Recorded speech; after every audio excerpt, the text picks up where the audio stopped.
ஜெயகுருதத்தா.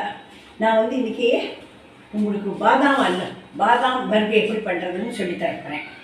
அதுக்கு தான் இப்போ வந்து பாதாமை ஊற வச்சு உரித்து அதை அரைச்சி வச்சுருக்கேன். அந்த அளவு இந்த இது எவ்வளோ இருக்கோ இதே போல் 3 பங்கு சர்க்கரை போடணும். சர்க்கரை போட்டுட்டு அதுக்கப்புறம் அதை கலரணும். அதுக்கப்புறம் கலரி அது பருப்பியாக பண்ணணும். இதை வந்து இப்போ உங்களுக்கு இந்த அளவை காட்டுறேன். இது வந்து பாதாம் பருப்பு அரைச்சி வச்சுருக்கேன். இதுக்கு கூட கொஞ்சம் ஏடை போடணும். அந்த ஏடையை எடுத்து வச்சுருக்கேன். பாலுடைய ஏடையை அதில் போடணும். அதை எடுத்து வச்சுருக்கேன். இப்போ நம்ம பண்ண போகிறேன்.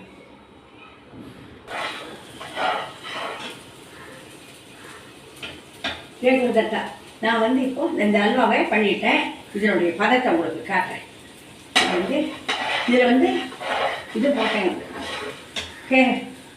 கேசரி போட்டேன். அதுக்கப்புறம் இதுக்கு வந்து 1 கப் பாதாம் விழுதுனாக்கா 3 கப் சர்க்கரை போட்டுட்டேன். அதுக்கப்புறம் ஒரு 2-3 நாள் ஏடை எடுத்து அதுவும் 1 கப் போட்டுட்டேன். 1 கப் ஏடை இதை போட்டுட்டு இந்த கலரினாக்கா இது வந்து இப்படி வரும். அப்புறம் இது வந்து சர்க்கரை. இது வந்து ரொம்ப நாளை ஆகாது, அதனால கொஞ்சம் கலரணும்.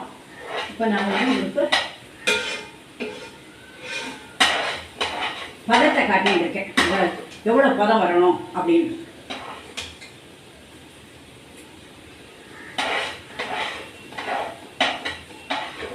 மூணு சர்க்கரை, 1 ஏடை, ஒரு கப் ஏடை எல்லாம் வரணும். குங்குமம் போட்டிருக்கேன், அரைக்கரிசியே போட்டிருக்கேன். நான் உங்களுக்கு பதத்தை காட்டி போட்டேன்.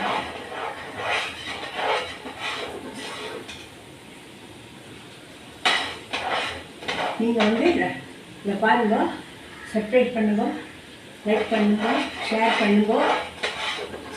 நீங்கள் பண்ணி பாருங்க. நீங்கள் இதை பண்ணி பாருங்க. நல்லாயிருக்கும். குழந்தை கொடுத்தாலும் பாதாம் கேக்குன்னு பேருக்கு.